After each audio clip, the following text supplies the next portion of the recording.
Welcome to episode 223 of Empty the Bench on the Empty the Bench podcast network, presented by WolfSpreads. I'm Nick Morgasen. That's Nick DiMartino. That's Liam Barwick. Yes, Tom Albano's not here. Really can't get into the reason. Maybe down the road I can, but we'll get into that at a much different time. A lot to get into this week. A lot of NFL stuff going on. Russell Wilson might have a new team soon, and Denver fans might not be happy with a dead cap of $85 million. We'll get into all that. A lot of moves going on, a lot of releases going on before the deadline.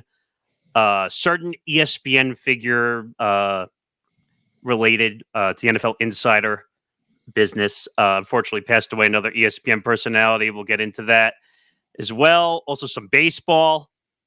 Scott Boras making headlines. Gee, when have we not heard that one before? Some of the big talents. We'll get into that as well. Also, Nick might be upset with a certain pitcher signing a record extension with the Phillies. We'll break that one down. And a segment we don't do often on this show called Off the Bench, which is actually going into your guys' realms of the field. So we'll get into all that as well. But before we do that, this show and this network presented by WolfSpreads. Are you looking to get involved in the action while rooting for your favorite team? Have you ever had a friendly debate on who can pick more games correctly? There's all this talk about parlays, lines, and overs and unders make your head spin, and you want to learn more about the sports betting hoopla? Gamble with us and come check out WolfSpreads. We're running a sports betting competition completely free on the WolfSpreads app. Here's how it works. Everybody gets 2,000 fantasy dollars. That's fake money to bet on the action. Whoever can profit the most with their 2K bankroll wins. And we have all sports: NFL, UFC, NBA, MLB, NHL, college football, college basketball. Put fantasy dollars on the over/under, the money line, or the spreads, competing for bragging rights, with your fellow players while having additional fun watching sports and not risking your house in the process. WolfSpreads sports betting for friends who love the action. All right. I can tell you right now, we'll start with fans who are probably not enjoying the action right about now. And that's Denver Broncos fans. Russell Wilson released by the Denver Broncos. It'll officially take place, I think they said 5 days into the new league year. The dead cap officially, at least from what the reports are, $85 million. An obscene number, I think a record number in dead cap. Now, I mean, the relationship was dwindling. Him and Sean Payton were not getting along. Russ wanted to kiss babies at press conferences and basically didn't want to do any of that stuff. But guys, what did you think about Russell Wilson getting released? Nick, what do you think? I would say this is the first time I've seen a player get preemptively released. I've never heard a story where it's we heard a story where a player didn't get released but is going to get released a week from now. I don't remember that ever happening. I mean, it's not particularly surprising. Russell Wilson, I mean, this might be the worst trade in the history of football. I mean, there aren't that many trades in the NFL, but this has to be this might be the worst trade ever.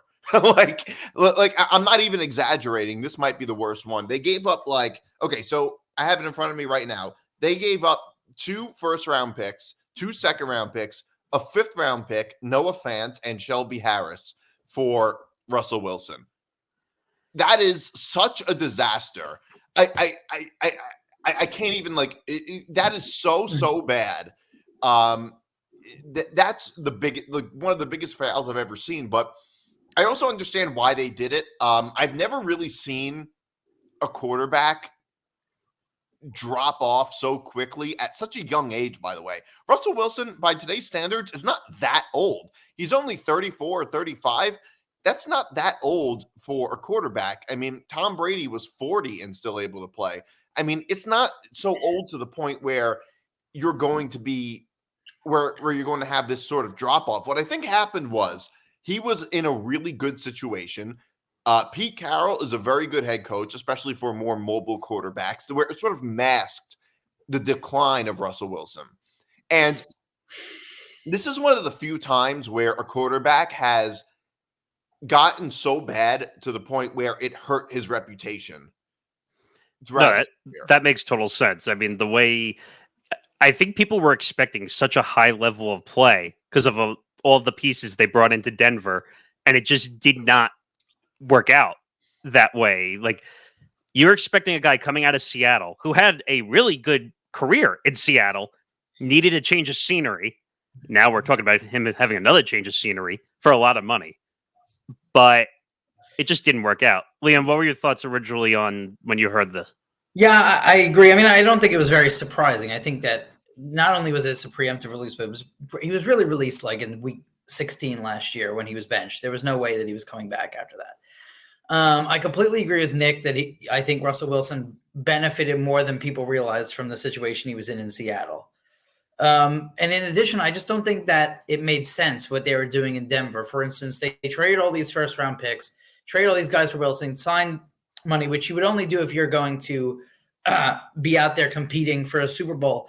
And then they brought in Nathaniel Hackett, who was a first-time head coach, which you normally wouldn't do if you were competing for a Super Bowl. And he was not able to really get a system going with Russell Wilson. Russell Wilson also notoriously would come back early from injuries in Seattle. And I think that was kind of bringing down his level of play in Seattle. And I think that might, affect, like Nick said, he's younger, but he's also been a guy who's come back early from injuries that I think affects him. I agree. It's a horrible trade. Nick said it's the worst trade. In the 90s, the Vikings traded like 15 first-round picks for Herschel Walker that the Cowboys then used to become a dynasty. I was not alive in the 90s, so I don't know. I mean, we didn't specify. If it was before I was born, it doesn't count. We didn't specify before we were born or not, but yeah, I just think there was no real solid plan in Denver, and I think it became obvious through the first year that it was just more to do with Pete Carroll and also a defense than for the success in Seattle that had to do with Russell Wilson. Yeah, but then we saw Pete Carroll get the boot. I mean, like the whole team was dysfunctional. But Pete Carroll brought a team that was not good to the playoffs last year and close to the playoffs this year, though, as well. Agreed. But Russell Wilson I don't think he fit the chemistry of this team whatsoever.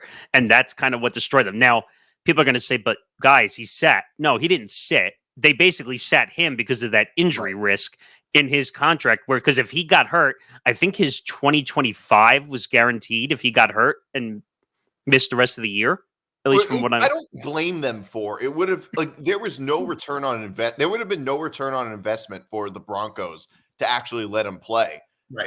Although I think that I think that the people are going to forget that the Broncos were really not that bad for a certain stretch of the season last year. I mean, they were a lot better than they were the year before, and Russell Wilson is still a serviceable quarterback. So I think no matter what happens, he's still going to get a pretty massive contract from somewhere. Well, there's also other stipulation of that. So he's only going to sign for the player minimum because as part of the contract stipulation, wherever he goes, if he were to sign for big money, it comes off the book from Denver. Like they would absorb, the other team would absorb that money. So it'd be smart if he only signed for the veteran minimum, right. Because then he's going to get his money anyway from Denver. So I don't know. Is there a team that's going to risk on him? I do. I think eventually there will be a team that's going to be desperate enough for someone who has experience at the starting position. But is he worth? Well, I shouldn't say worth because of veteran minimum, but is he worth taking a chance on for a chemistry of a team, like a younger team? Well, it depends. Well, I guess it sort of depends, but I mean, it depends on how young. It depends. I guess it depends on how young the team is. I mean, I don't know. If anything, it's arguably less of a risk if you have a younger team. I mean, depending on what you're giving up. I mean, as opposed to if you have an older team and you have very little time left. I mean, that could be a really big risk. But if you have a young team, it's not as much of a risk. And every team wants a serviceable quarterback. I haven't really thought about this very much, but what teams could really use Russell Wilson? I don't know. I mean, it's hard to deny that they would probably have an offensive head coach, likely be in an easy division, or it might put themselves in a situation where like they don't have anything to lose. I mean, there's only one team that really comes to mind. And again, like Liam and I were talking about before the show, quarterback rich, heavy draft coming up. But Atlanta seems to be the team that everyone is honing in on because Desmond Ridder was an absolute abomination last year. Yeah, an absolute. I totally agree. They don't have much to lose. They're in an easy division. So the difference between Russell Wilson and Desmond Ridder could make the difference. And as much as Russell Wilson has fallen off, he's still a lot better than Desmond Ridder. And any veteran quarterback that has a history of success is always going to be better than a young quarterback who isn't good at all. I mean, neither of them are good, but at least one of them has the experience. I mean, Peyton Manning was, he was barely, don't forget, Peyton Manning, the year he won the Super Bowl, was benched for Brock Osweiler earlier in the season. I remember that. Yeah. I think we forget how bad he was. And they were still able to win a Super Bowl, probably because he's Peyton Manning. I remember the Yankees benched A-Rod for some, I forget the guy they benched him for in 2012, I think it was. And because A-Rod wasn't hitting.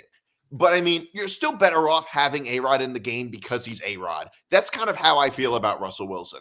Like, it's a similar type of thing where because he has a history, he still is better than the young guy that nobody's ever heard of who is also bad. At least one of them has experience.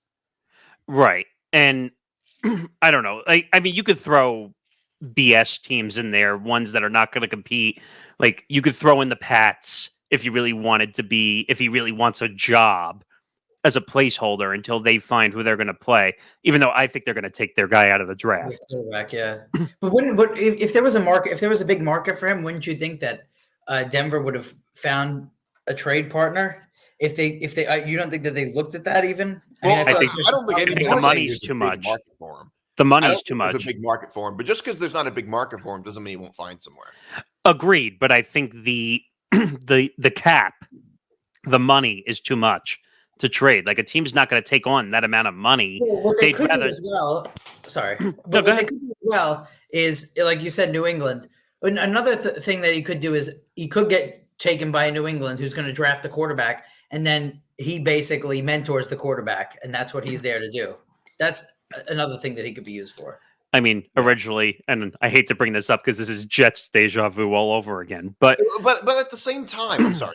At the same time, don't you think a team might think that it's not worth paying that much money for a mentor? He's going to sign on a minimum, though. He's going to sign on a vet minimum because he got released. Yeah. But my point is, like, that's why I said it kind of gives me Jets deja vu, because everyone said, oh, well, Aaron Rodgers is here for 2 or 3 years. You're going to mentor Zach Wilson. And then all of a sudden we hear Zach Wilson has given him permission, to seek a trade, which, what are you going to get, a bucket of footballs for Zach Wilson? I mean, there's no value. Water bottles at MetLife are probably more expensive than Zach Wilson. I was going to say, but the other thing I wanted to point out also is, I don't know if you saw the Instagram post by Russ, and he writes this long post and thanking everybody, but there's a few people he left out. Sean Payton and Patton and the team ownership, he left out. I'll tell you how ridiculous some of this is.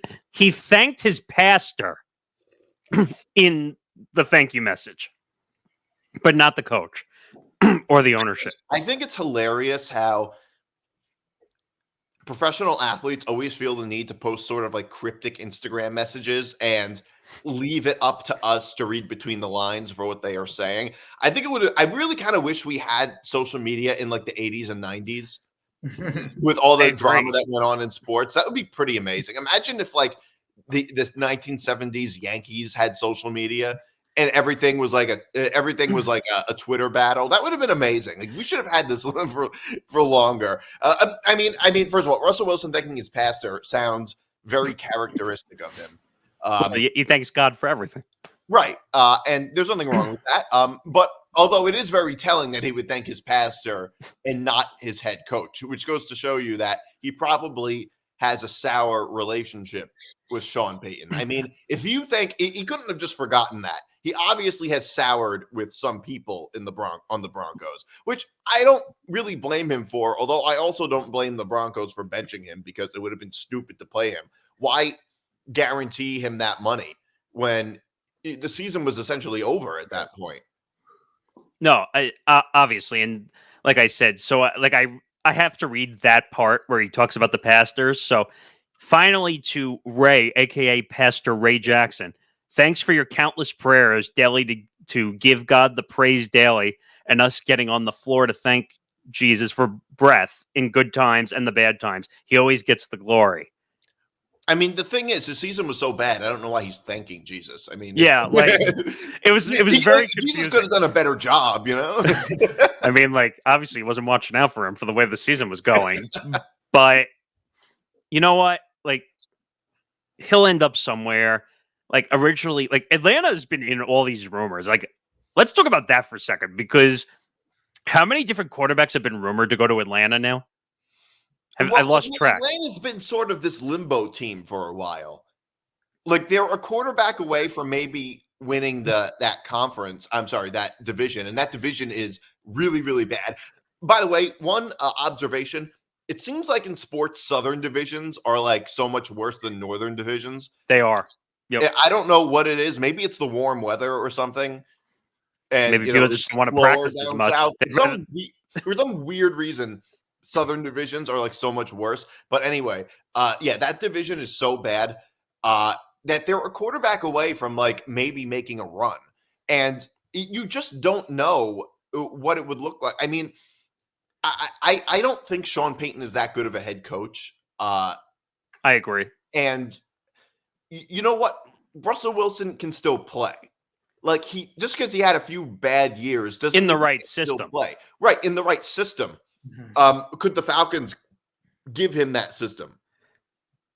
It's questionable because they're a very run-heavy team. But a run-heavy team would be good for Russell Wilson. Yeah. But he likes to air the ball out too. He does air. First of all, everybody wants to air their ball out sometimes if your quarterback is good enough. Nobody wants to not air the ball out at all. But he runs a lot of options. Great.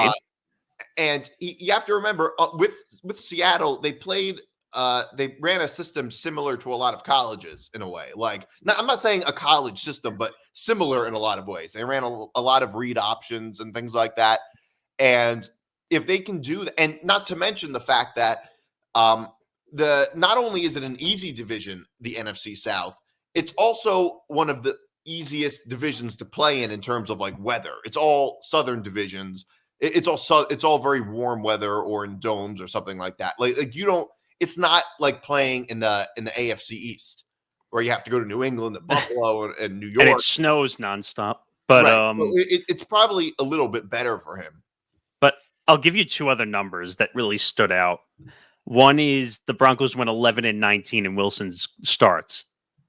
That was a big one. So obviously they just didn't play well under him. Like there was no fight under Russell Wilson. And the other number, the Broncos signed Wilson to 5 years, $242.6 million after he arrived. And that was including the Seattle years that Denver took on. Right. Also, I think an underrated aspect of this is that they traded Drew Lock. Because Drew Lock is yet to prove himself. We don't know what he could be. Right. Like that could have been a pretty big deal. But also, 5 years, like I said before, this might sound contradictory. Russell Wilson isn't that old, and he's not.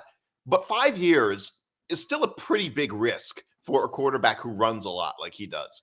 And there's been a slight decline throughout the years, though, like I said, he's still serviceable. 5 years is a pretty big risk. For a quarterback, that seems like 10 years for a baseball player. Like, right. So I mean, that's a really big risk. I think I think Denver's line of thinking was we're in the same division as the Chiefs and the Chargers, although the Chargers were bad this year.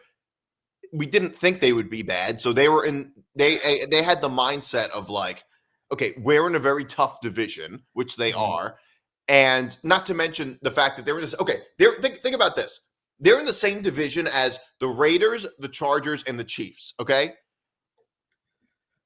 We might laugh at the Raiders and the Chargers, but don't forget that those two teams were like that division going into the 2022 season was widely regarded as the best division in football. So the Broncos probably had the mindset of like, okay, we need a star quarterback to be able to compete in this division. Even though the Chargers and Raiders, like I said, now we think of as dumpster fires. Derek Carr was one of the best quarterbacks in the league in the 2021 season. He was. The Raiders were a good team. The Chargers were a good team. So they're thinking that this competition that we're going up against is daunting, and we really have to make a move. And they weren't thinking that much about their future. As bad of a move as it was, I kind of understand the logic behind it, which is that it was an act of desperation. Now, acts of desperation in life usually don't lead to anything good. No. But they happen for a reason usually. So I'm kind of convinced that it was something like that made them make these decisions. And it's easy to say now because, hindsight is 2020.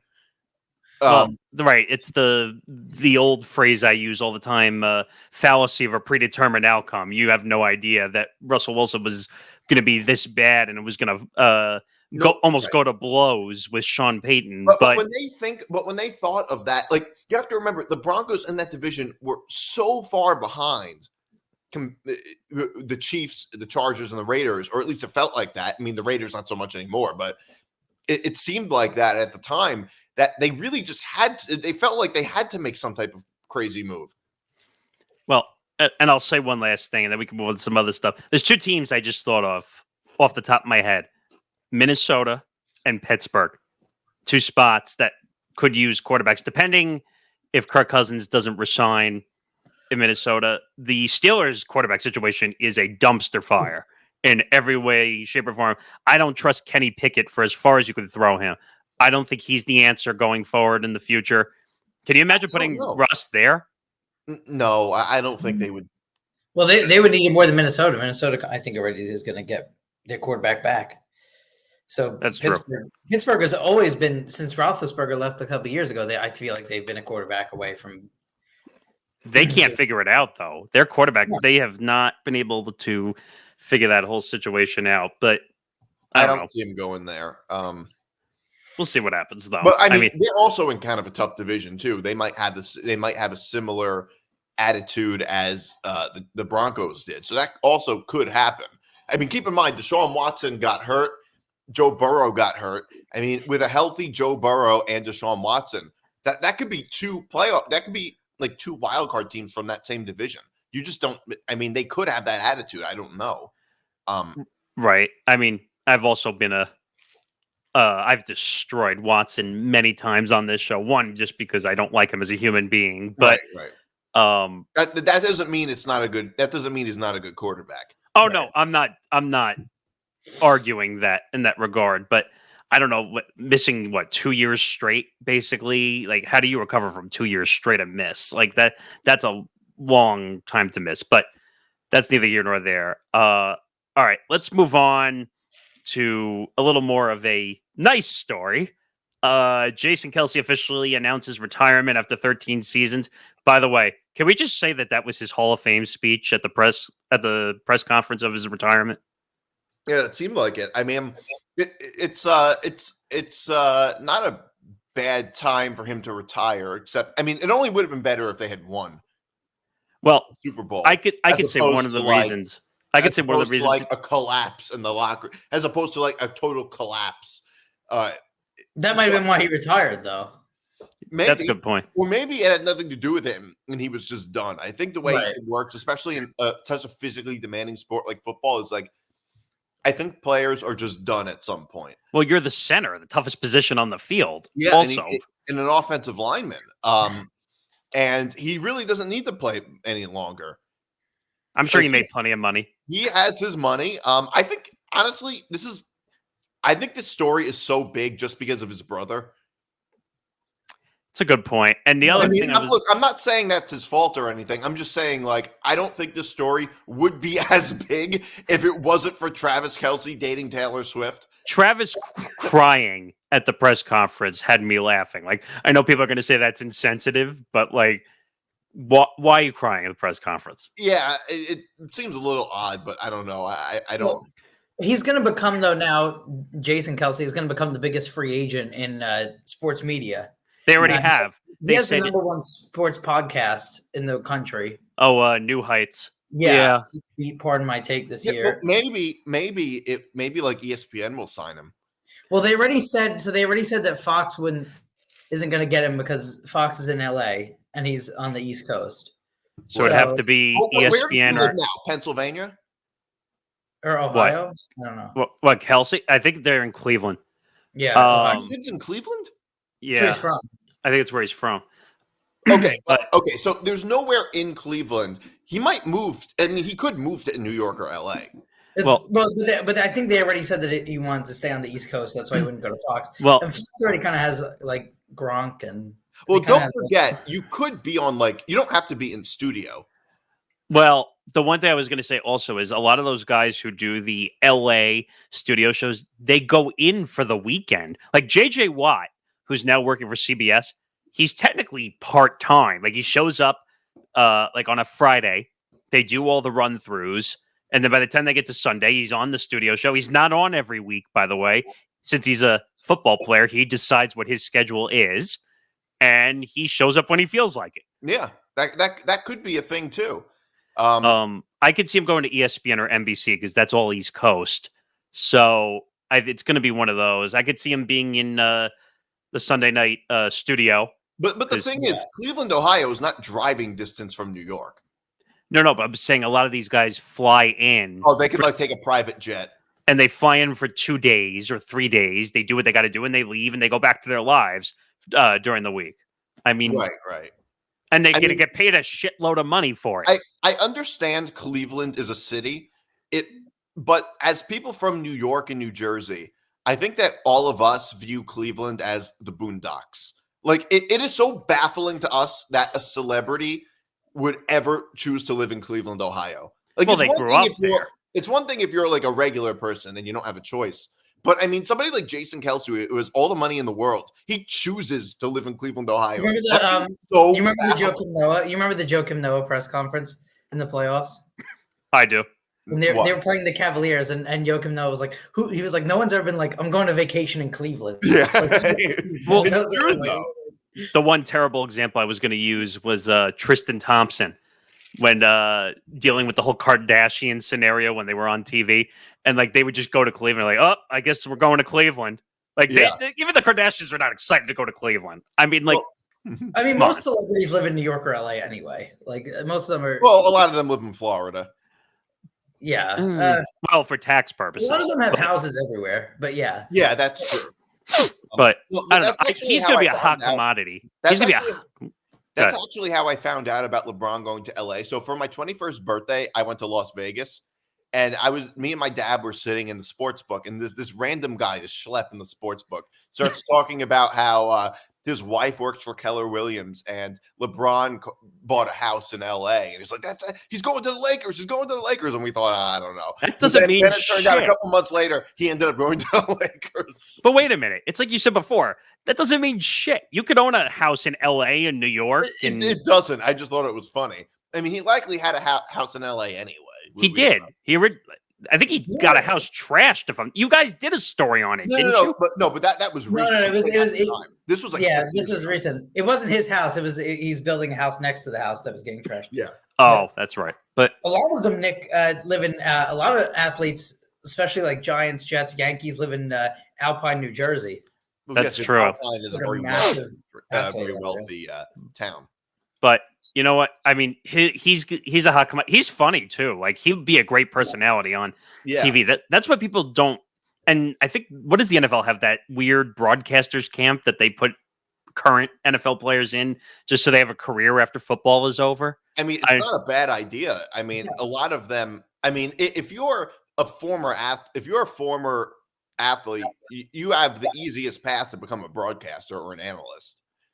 That's true. I mean, when Ryan Clark was still playing in the NFL, he made frequent appearances on First Take. Oh, Ryan Clark. Did you see the ridiculousness he did on social media where he because he was a free agent this offseason with ESPN, and he made that whole dramatic thing. Well, I don't know if I'm coming back here. Like, come on, guys. Like, come on, guys. And they signed, they didn't say what the number was, but apparently it was like a record money or whatever he got. No, it is so strange. I mean, ESPN lost a lot of their personalities. And I think part of the reason is because nobody wants to work in rural Connecticut. Well, they've kind of relaxed. It's the middle of fucking nowhere where the ESPN studios are. But most of the shows are Pier 17 in New York, or the New York. Right. And Liam just hit the nail on the head. Like, ESPN's kind of relaxed that scenario. Oh, really? So a lot of them are in New York? So the headquarters basically now for all studio shows is pretty much at Pier 17 in New York. Oh, okay. Or LA.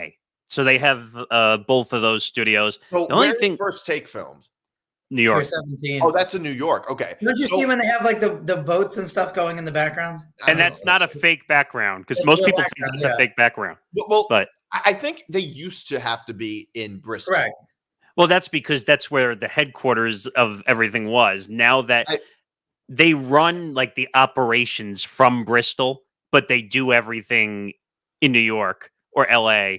And it makes it easier because then it makes more people want to come to ESPN. Right. I actually went there once. I saw Ron Jaworski.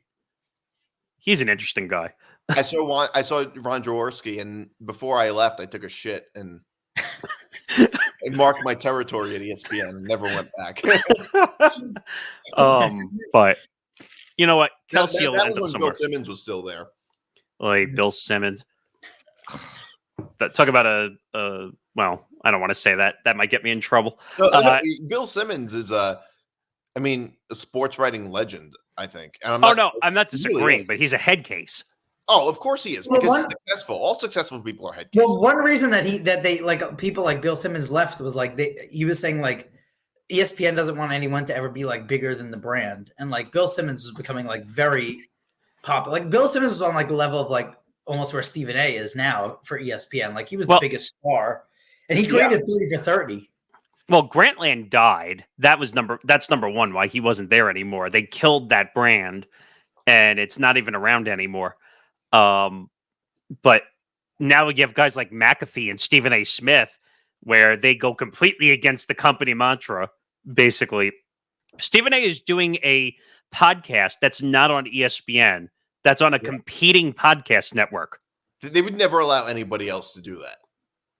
They basically would say, get lost if you want to do anything on a competitor. Well, maybe I'm under the impression that maybe they've relaxed their strict policies. Only for the big money. So like McAfee. Right. But what I'm saying is that there were other big guys. There were other guys who were also very big that they let go. I mean, like Dan Le Batard had a really big show too, and they let him. Well, Le Batard got in trouble for his politics. That's why they finally. Well, he said, "I'm out of here." His politics. It was more that like they told him, "Don't talk about this," and he talked about the subject. They said to him, "Don't talk about Trump," and that's what got him in trouble. Right. I think that was it. And then he got in trouble for it. Whereas Stephen A. Smith never really broke any rules. He never got in trouble. Well, let's be careful with that. Stephen A. has said a lot of ridiculous things, but ESPN is not going to do anything to him. Yes, but he hasn't broken any rules with executives, really, like the way Le Batard openly did. It's obviously different, whereas they allow him to do all of these things, probably because he hasn't, like Le Batard purposely poked the bear. Stephen A. Smith never, I don't remember him ever doing that. His was always like, at the very worst, he might have said the wrong thing at some point, but he never... Like, if executives told him don't do X, he never just went along and did it. But the problem is Stephen A., and we're getting off topic a little bit, but my point is that Stephen A. has so much power now that he could literally, not that I would hope he would never do this on air, but he could say like certain racist words and they wouldn't do anything to him. Right. Like, well, he probably has really good agents. Oh, yeah. But the scary part is McAfee's making more money than him right now. Well, it's huge. But that's also like in sports where like the newest big free agent is always going to make the most money because for a while Mike Conley was the highest paid NBA. Right. But also, NBA. I think ESPN though is kind of like Saturday Night Live in terms of like back in the 70s and 80s, like Saturday Night Live was the only place you could go if you really wanted to make a break in comedy. Like if you were in sports and you really wanted to make a break into the industry, you could only go to ESPN for 30 years or whatever it was. Now there's so many different options where you could go. You don't even need to go to a TV network anymore. There's digital platforms. I mean, excuse me. Look at what FanDuel TV and DraftKings Network have now done with all this content that they've gobbled up, including Le Batard, who's on DraftKings Network. I mean, and he's not even a gambling guy, is he? No. Well, he for $50 million, which they got to have their show on there, he'll become a gambling guy. I mean, every show has become a gambling show now. Well, to some extent, but I mean, like Francesa's show is on Bet Rivers, and I've heard really bad reviews about that show, to be honest. Well, he's not a podcast guy; he's a radio guy, right? And he's old. Like, I mean, do I really have to do it? Guys, it's hard to really like transition. I can't find it at the moment. I was looking. Oh, that. He's doing it for the money. I mean, like... The same reason we do anything is for the money. No, but I'm saying, like, he doesn't have to. He made so much money in radio that he doesn't. I mean, but, podcasting can be a really big medium. But, I mean, it's just nothing like... For him, it's nothing like the radio show was. Right. All right. Let's move around. Let's talk some more NFL. This kind of broke, like, in the background. Mike Evans and the Bucs reach a 2-year, $52 million contract. He had a huge market coming, like huge. Like the one team that was being talked about was the Chiefs being in on Evans. Can you imagine if Mahomes had a Mike Evans in Kansas City? That might have put them over the top, I think. I don't know. Liam, what did you think about this? Well, they already won the Super Bowl, so they already went over the top. But I meant like over the top even more. Like, right. Yeah, I mean, I think that similar to what we were talking about earlier with the Falcons, like the Bucs are in a really bad division where they think they are going to have a chance to win it, and they're, I think it was a good idea for them to keep Mike Evans. I think that they had yes, it's a bad division, but the Bucs did have a decent year last year. They went to the second round of the playoffs. They were in the game in the second round of playoffs to the last play of the game, pretty much.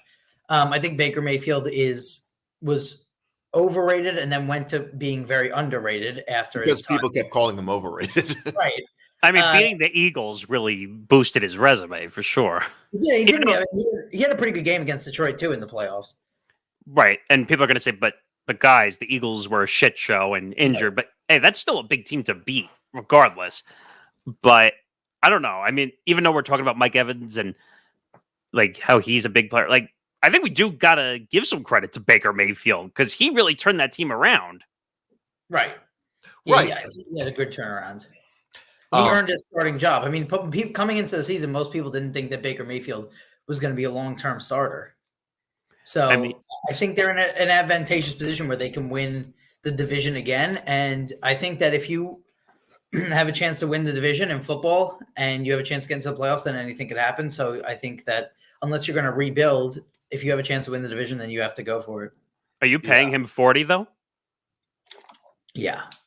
He's one of the best receivers in the league. Yeah. No. I meant Baker Mayfield. Are you paying him $40 a year? That's what it's going to cost. I think it would depend it would depend who's like available. Well, you know who's available? Russell Wilson. I knew that was going to happen. You never know.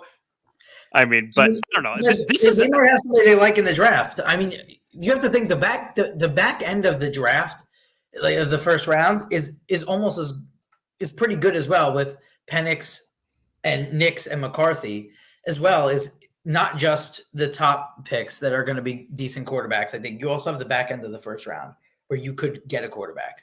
Where do the Bucs pick? Do we know? I'm trying to look it up quick as I'm scrolling through to see it. Do they even have a pick in the first round? Oh, 26.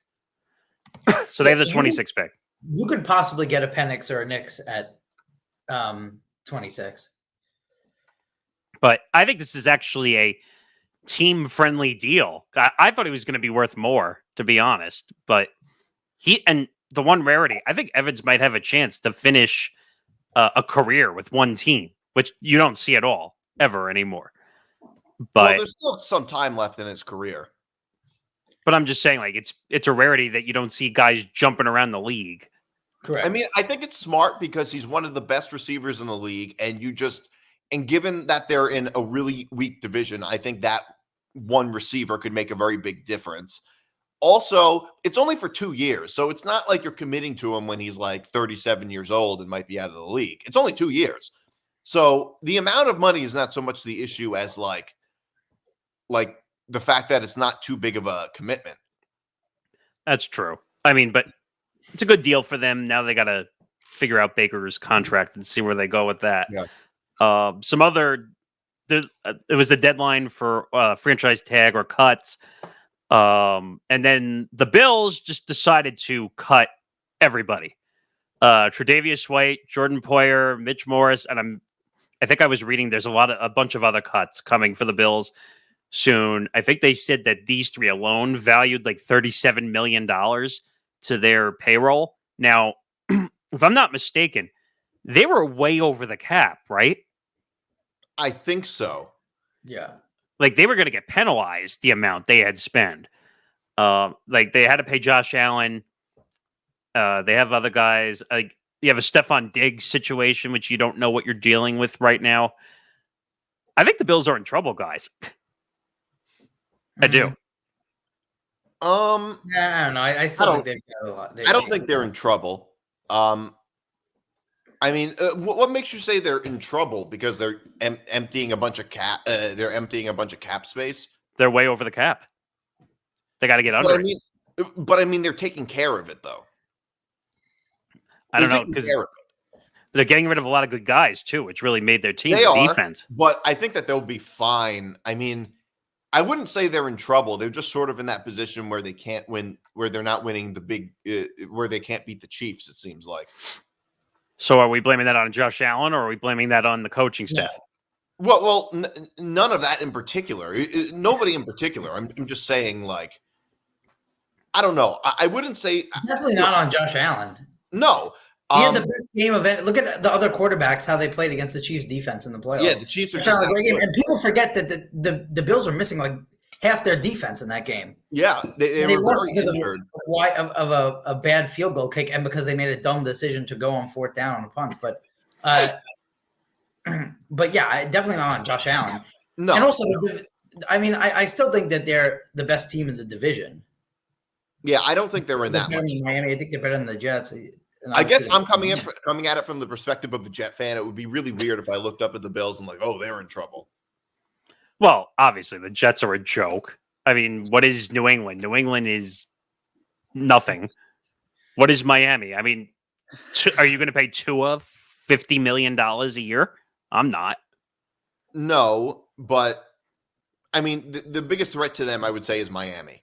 Well, and I mean, remember, for a long time during the season, I would say most of the season, it looked like the Bills were going to be in real trouble. It looked like they probably weren't even going to make the playoffs, and then they ended up going off the division. So I think that they're a good, resilient team. I think that they're still, as long as you have Josh Allen, as long as you have a top 5 quarterback, you're always going to be in the mix.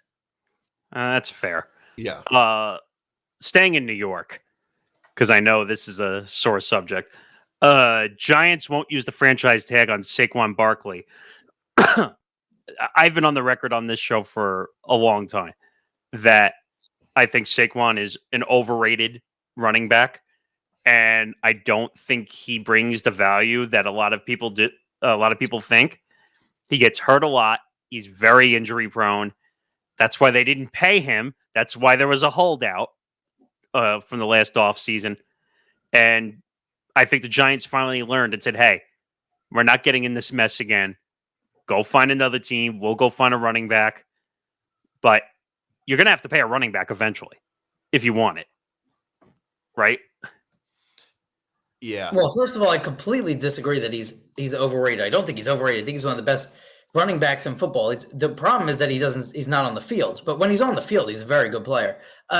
This is the right move for the Giants, finally. He's not worth $12 million because he's not on the field.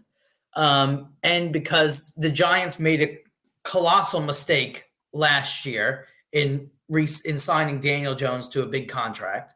And I think that Saquon Barkley obviously is a fan favorite and everything like that. First of all, I don't think that there's a lot of talk about, oh, that's it. He's there's still a good chance that he will go back to the Giants. This is not they're just not franchising tagging him, but he's not worth $12 million. I mean, if you think Christian McCaffrey gets paid $16 million, and Saquon Barkley is not worth $12 million. Also, they want to use the franchise tag on Xavier McKinney, which is why they did this as well. But in a like high end running back market at a time when running backs are a dime a dozen, this doesn't make a lot of sense to franchise tag them.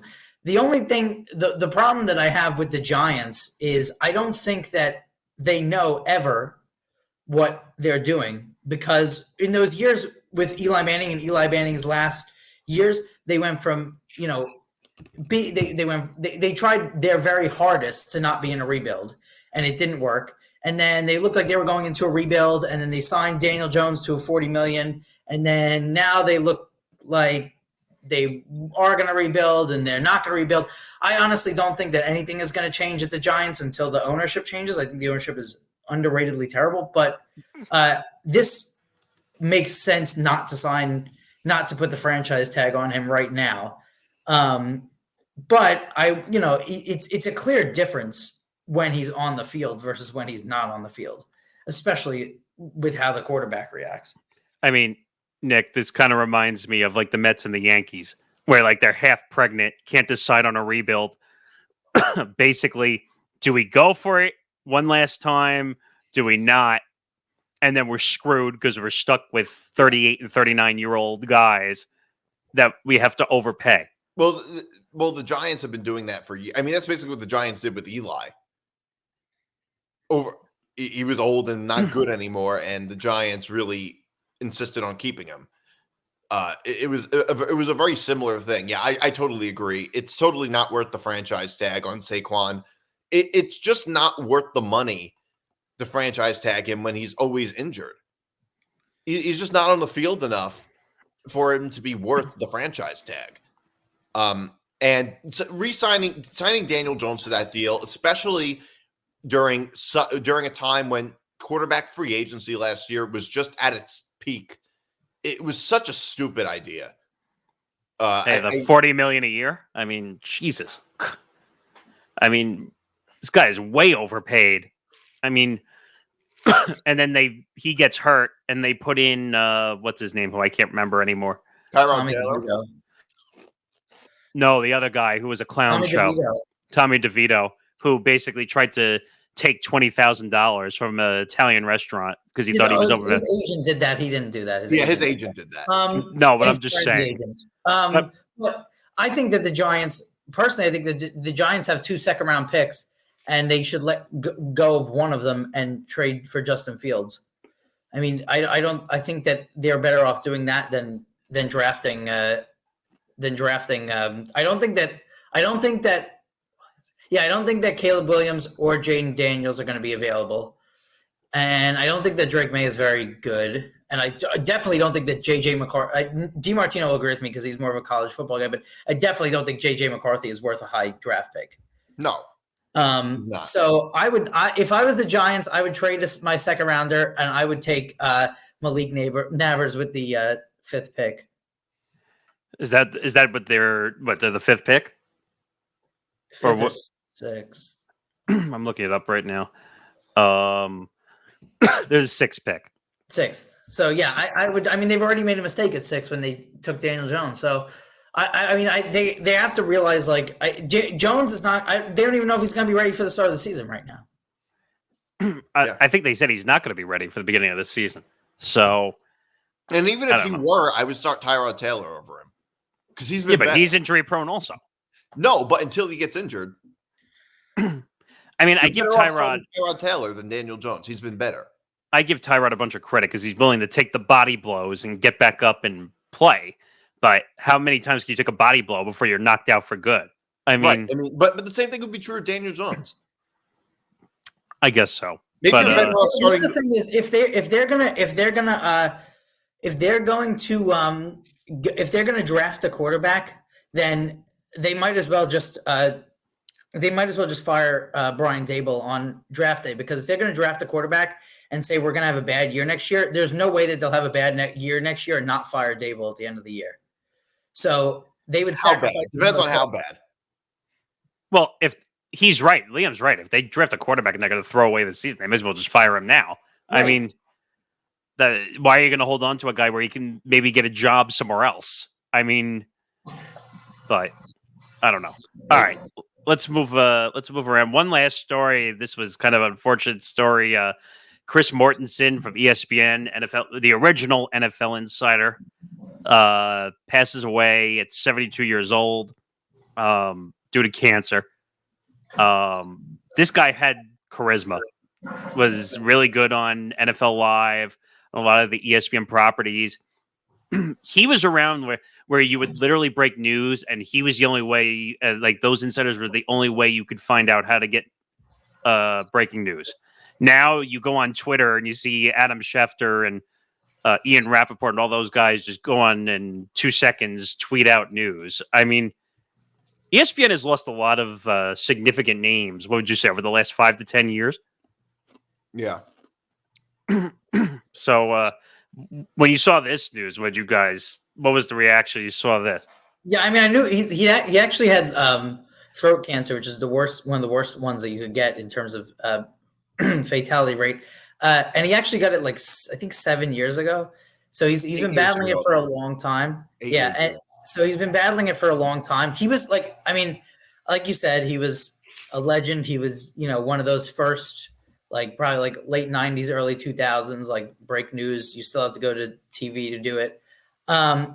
You could sort of tell, like, obviously his physically, he was looking not, terrific as he went down the line. And then last year he stopped, or I think the start of this year, he stopped doing ESPN, which I think was not a good sign at all. He was on and off, really. Yeah, which was not good. So it was not, it didn't look good. I think that he's been great.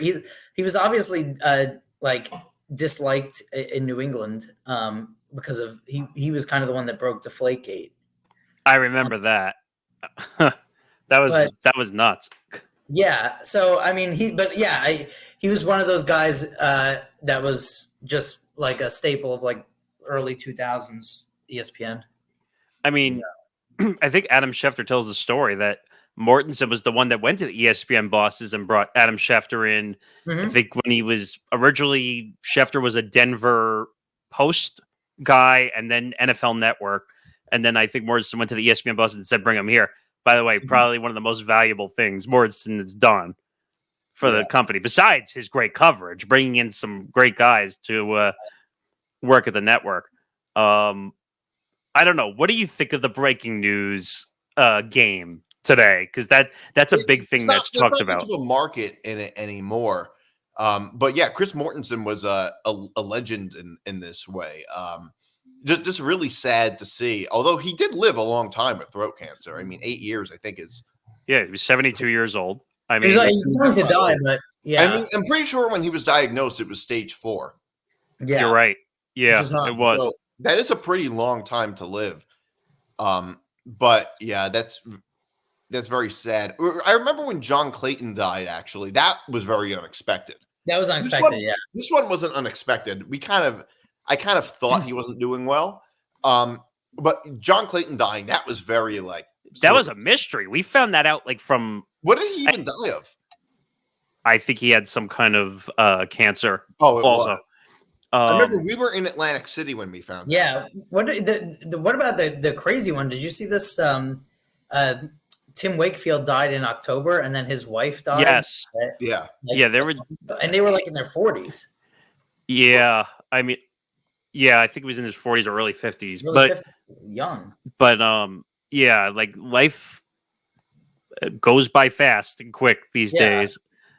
But you're like I was saying, Chris Mortensen did it when it was a lot harder, where you had to go to TV, you had to go to a newspaper, you had to go on the radio, do break news. Now, like I said, you have breaking news at your thumbs, where you can tweet everything out and now you're competing with 10 million other insiders who have inside sources. Yeah. I mean, but I don't know. He'll be missed. He was great at what he did. And so let's move on. We haven't talked this sport well, we started to. It's been a while, but baseball. Nick and I know this name very well. But Scott Boras. We all do. And so, according to Scott Boras, interest is up for Blake Snell and Jordan Montgomery. If that was the case, why are they not signed in a camp? I mean, of course, Blake Snell. Well, I don't know if this was Blake Snell's request or if this was Scott Boras's request, but apparently they won a 9-year, $270 million deal. And I was like, huh? Like, I don't think that's not worth it at all. And apparently the Yankees offered him 2 different deals. One was, I think, for 5 years, 160. And they tried one more time. They offered him like 3 years, 105. And Boras and Blake Snell rejected both. I mean, MLB contracts are an interesting way to live. Yeah, I mean, Scott Boras is like the best agent in the business, though. So apparently he might be able to get them something. Best or headache, which I don't know if how you really want to put that. Well, he really is that great of it. I mean, I don't know. The results show for themselves. Go ahead. What do you guys think of that? Like Garrett Cole has a giant contract, right? What do you guys think of like giving? I could see like maybe Juan Soto, but giving pitchers a big contract when they're gonna play 30 of 162 games. Like I feel like that's kind of crazy. I mean, you have to take into account the days in between, the bullpen sessions, all that stuff they do in between. You're talking more about starting pitchers because you have relievers that could pitch every other day or every 2 days. Well, starters don't even go that deep anymore, right? They go like 6, 7. Right, they don't. But you also have to remember they don't play as often. But their role in every game is more significant than any other player on the field. God, it's huge. They control the defense every play, whereas outfielders rarely ever even like don't do a whole lot. They stand there on the field. I mean, they might catch a fly ball or something, but that's not really. I mean, almost anybody who's a professional baseball player, including guys in the minors, could do that. So. I think it's just different. So, I mean, I think it could be not to mention, I mean, in the playoffs, it really does matter how good your starting pitching is. Right. Well, even if it's one guy. What annoys me most though is like Boras was coming out at the beginning of spring training, basically saying, well, I'm blaming all the teams for not spending money. And no, Scott. You know what's happening? These teams are finally getting smart and not falling for your mind games anymore. Yeah, but he's there to vouch for his clients, and that's just what he's supposed to do. Right. And what happens to some of his clients, usually? Because he sticks his feet in the ground. Well, they don't play. If the client is like really hell-bent on signing that deal, then they would sign it. Like he works for the client at the end of the day. Like I think like these two guys will probably also had a say in denying that request as well, thinking, okay, there's more of a market out there or whatever. Right. I do find it interesting that your boy, Nick, over there, that all the talk of was, Cohen's going to outbid, all he's going to do is buy everybody. Uncle Stevie's going to buy everybody. And then they had their best pitcher go down, right? And they haven't gone and got anybody else. So they're basically punting when the idea was, okay, we can just buy everybody. Well, before Nick speaks, because I know where you can't just buy everybody. Well, before I'll let you have the floor on that one, but just for partial defense of that, the Mets were already punting essentially on 24. Their GM had already come out and said that. David Starnes, who they hired away from the Brewers, they already said, all right, we're not competing.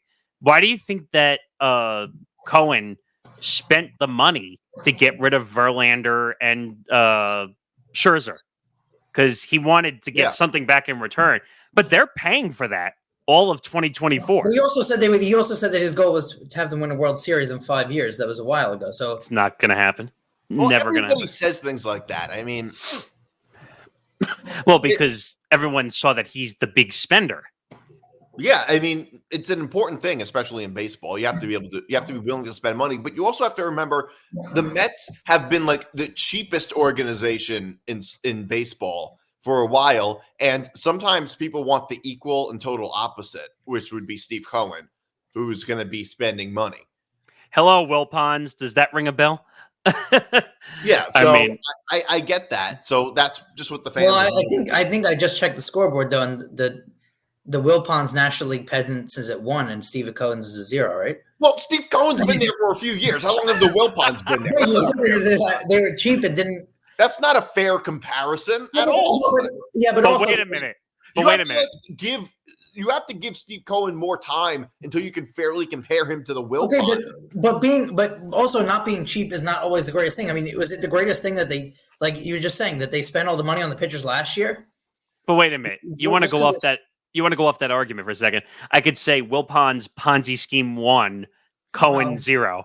Yeah, I mean, if you really want to go that far. Well, it's just not a fair comparison because the Wilpons have been there for a very long time. Steve Cohen just got here. So that's a fair point. But when it comes, I'm not saying that one is always better than the other. I think that spending money is not always better, obviously, especially when it's really when it's 40-year-old pitchers that have fallen off. By the way, they did try and go after Yamamoto. I think they had a bigger offer than the Yankees. They'll never admit it, but I think that they were number 2 to the Dodgers. Now, when Ohtani signed with the Dodgers, I think Yamamoto was going to sign wherever Ohtani went because they were going to be teammates regardless. But when I look at Snell was a Cy Young Award winner. What does that tell you that last year's Cy Young Award winner can't sign a deal? I guess they don't value Cy Young Awards that much. The guy was great last year. But I guess I think people are just done with Boras. I think that's just I'm not going to spend 200% over the value. I don't know if it's the amount of money as much as it is the time that they have to commit to him. Right, but the Yankees came back with a 2 or 3 year deal, though, but 9 years is a lot for a pitcher. I don't remember the last time. Nick, has there ever been a 10-year deal for a pitcher? Not that I know of. I can't even think of one off the top of my head, but I don't know. But speaking of, since we're talking about the Mets, we could talk about their arch rivals as well. The Phillies and Zack Wheeler agreed to a record 3-year, $126 million extension. Mets fans are absolutely losing their minds right now. I don't know about you, but I don't know. Mets fans were not happy considering they could have kept this guy. Yeah. Yeah, that's kind of how I feel about it, but I don't know. I sort of got over it a little bit.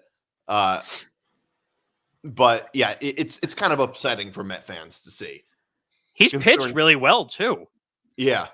It took him a year or two, but I think he's finally found his place, and he's beat the Mets a lot in a Philly uniform. Yeah. But a lot of people are beating the Mets. But I can say something about the Yankees. The Yankees have been having issues too. That's not. But I don't know. Zack Wheeler is not our biggest problem right now. He also just punted on the season. I mean, it's just pure bitterness to hate this that much. You know who I am looking forward to seeing being a frustrated Met fan for 2024, and I think you know who I'm thinking of. Frank the Tank? Yes. He'll be banned. He'll be banned from Citi Field. He's already on a warning, and he got escorted out of the Devils game. Why did he get banned? What? No, he did. It was temporary. He got escorted out of. He's on a warning because he just screams like an insane person the whole game. You can do that at games, though. You can, especially hockey games.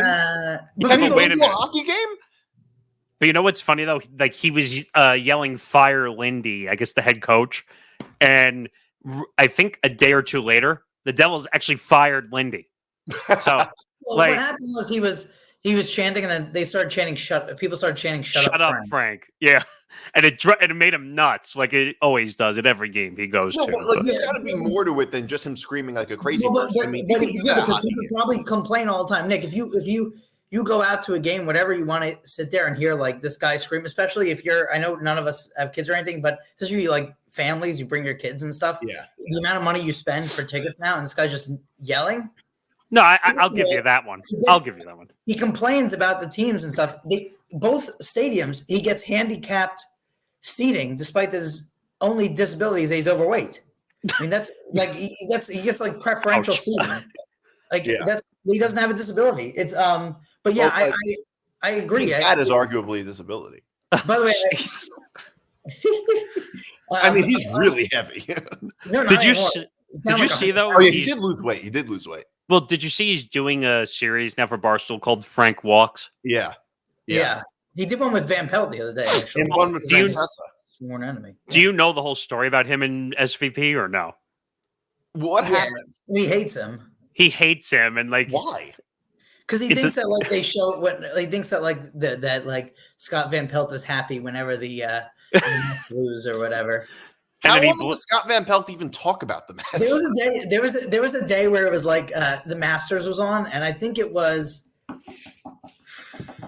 I want to say it was when Edwin Diaz got hurt, but that right after the Classic the Masters though. So I think that the Mets lost the game, and Frank was like Scott Van Pelt just did the gritty on the 16th. Yes. Or he'll say like Scott's head is spinning around like The Exorcist. And during the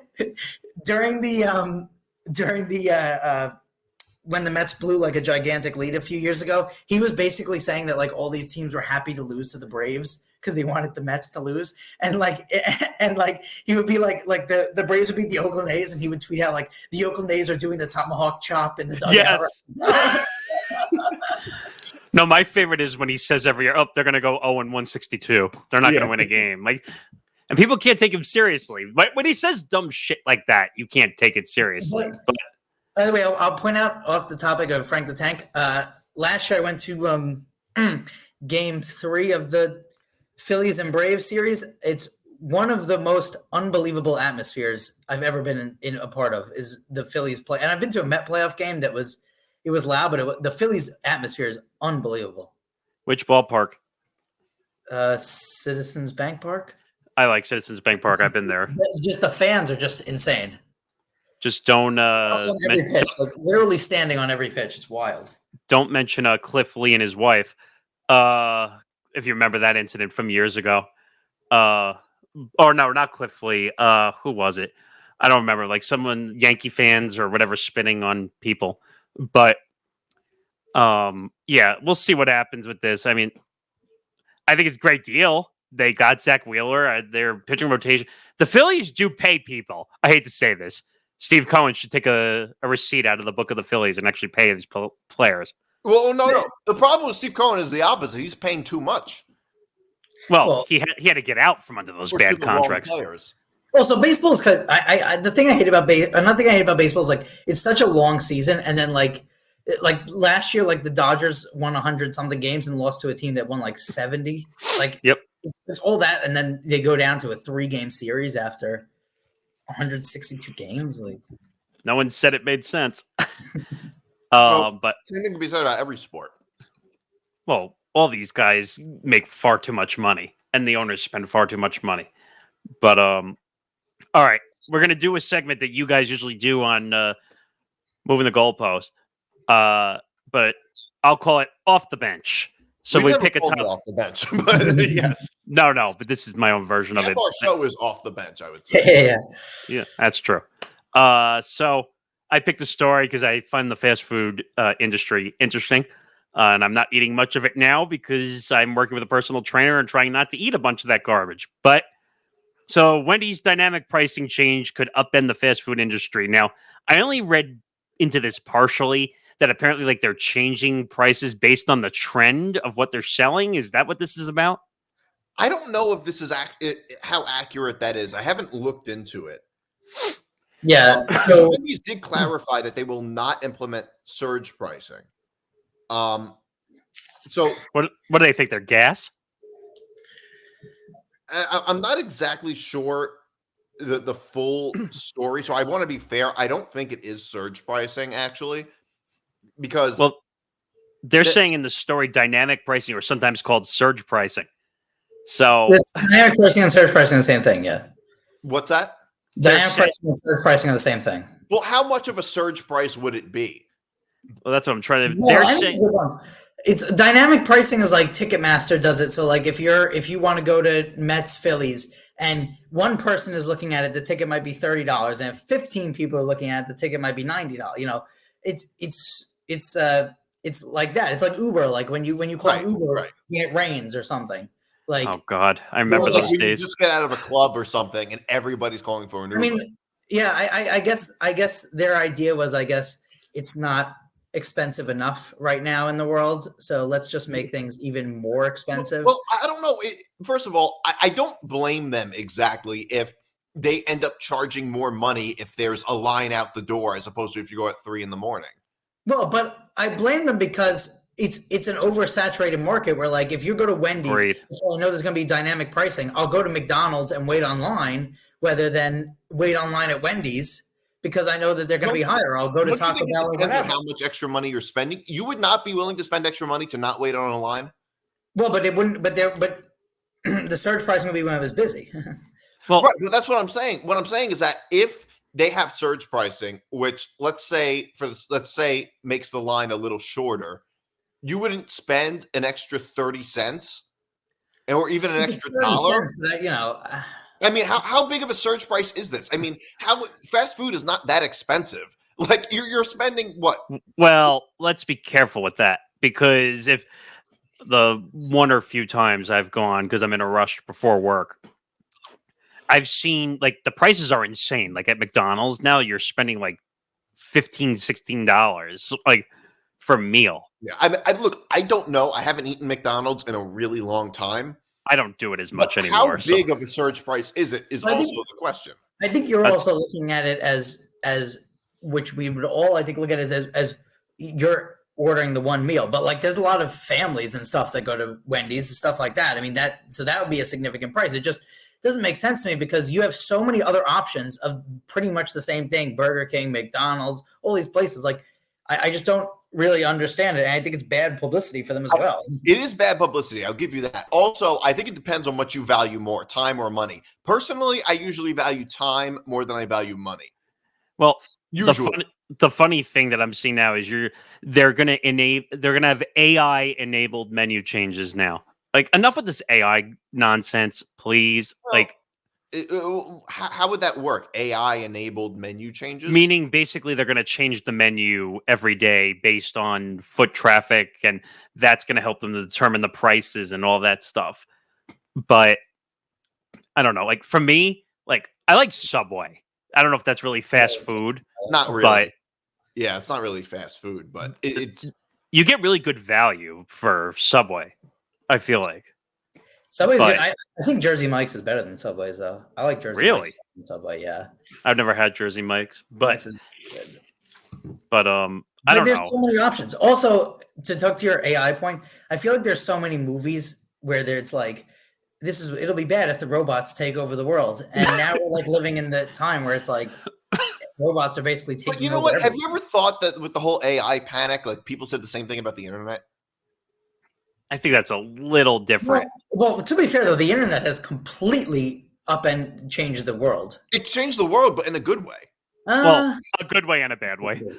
Both. There's pros and cons to everything. Agree. I think that I prefer a world with the internet than without the internet. That's 100%. But also, if you walk into not just fast food places, but Target, whatever, where it's all this self-checkout and stuff, it's like there's going to be like no jobs in those areas at some point because you could just have a robot do it. You don't have to pay it money. Well, you don't have to give it benefits. You had the union in Hollywood, like they went on strike because of all the AI nonsense that was going on, like where people are losing their jobs, or you have celebrities suing because AI is making their voices. I don't think it would affect jobs that much when it comes to self-checkout because nobody knows how to do it themselves. So they always have to have a bunch of people there to help them. That's a good point. So there would still be some jobs there when it comes to self-checkout because nobody knows how to do it. Well, but it also like the internet ruined the retail industry. I mean, retail is almost dead, brick and mortar retail, because nobody goes. Just go on Amazon, right? But it's easier for us, the consumers. I'd rather. But that's what I'm saying. You said that there was a lot of freak out over the internet. It changed. It did, but it was also better for us. Like, okay, like I would rather have. I mean, it's just normal. It's just natural. It's a natural occurrence for jobs to be eliminated in some capacity. I mean, cars ruined the horse and buggy industry. Well, okay, that's They a did. little bit of an Like, extreme. If you worked a job moving like a buggy or something like that, that ruined the industry. It's not necessarily a negative thing if this type of job gets phased out because it's not useful anymore. I mean, I'll give you more an example, and we'll wrap up on this. But like in our industry, in radio or in video and graphics, I found AI software where I don't even need a graphic designer anymore. I can literally go on these AI graphic things. I can tell it what I want. It'll make me a graphic, anything I want, with the title in it and everything. I don't have to pay anybody for it. Isn't that so much better for you? No, I get it, but I'm just saying, like, I kind of like knowing that someone actually made the graphic and I can talk to somebody rather than, what are you going to do? Talk to yourself? Oh, I hate what I did. Now I got to do it again. Like, well, it's like that in radio, but like what radio station, but like what's going on now is companies are like trying to pivot from radio to podcasting. So they're putting podcasts on the radio. Right. But like, that's the point. That's what they're trying to do. Like they're anticipating this change. They're cutting jobs and automating stations. That's what they're doing. They're cutting jobs and automating a lot of stuff. I mean, but if you can do it automated, I mean, I understand it on some level. I mean, heck, I was a producer for a nationally syndicated show when I was always going to have producers, no matter what. No, but I'm just saying what you're talking about. Like, so I basically was producing a show where I basically was taking jobs from people because we were sending a feed to 250 radio stations and they were carrying it. Yeah. Yeah. Well, that's just, I guess, how things change. Well, I think radio is going to be dead in the next 5 to 7 years anyway, but that's neither here nor there. For me, but hey, you'll pivot to podcasts. That's what we're doing now. But guys, thanks for coming on. Before we go, plug the show so people know where to find it. Yeah, moving the goalpost. Moving the goalpost is on every Friday at 8 p.m. on Empty the Bench YouTube, and then we're also on Twitter, Facebook, Instagram at MTGPETB. And TikTok. Yeah, and TikTok. And then our Twitters are... Yeah. I mean, so check it out. Yeah. So we'll be on at 8 on Friday. And we're presented by WolfSpreads. Yeah, well, yeah, we have that. Check out that app as well. Beginners gambling. I mean, not in this trio. We're not beginners gamblers. We've done this more than enough times. You're traumatized gamblers. Even though I will tell you, I haven't put out a bet in about 2.5 weeks. So that's me being disciplined for now until I get mad at the NBA again and start betting on it. But guys, thanks for coming on, filling in. Make sure you check out this show on social media at ETB Sports, Facebook, Twitter, Instagram at ETB Sports. Follow the Empty the Bench Podcast Network at ETB Network, Facebook, Twitter, Instagram, and TikTok at ETB Network. Follow YouTube channel, youtube.com/ETB Network. Follow our website for all the latest blogs, etbpodcast.com as well for all the latest going on there as well. We'll see what happens with the show. There might be some co-hosts filling in for a while. I'll fill everybody in on that as it presents itself. But for Nick DiMartino and Liam Barwick, I'm Nick Morgasen. See you next week for episode 224. Good night, everybody.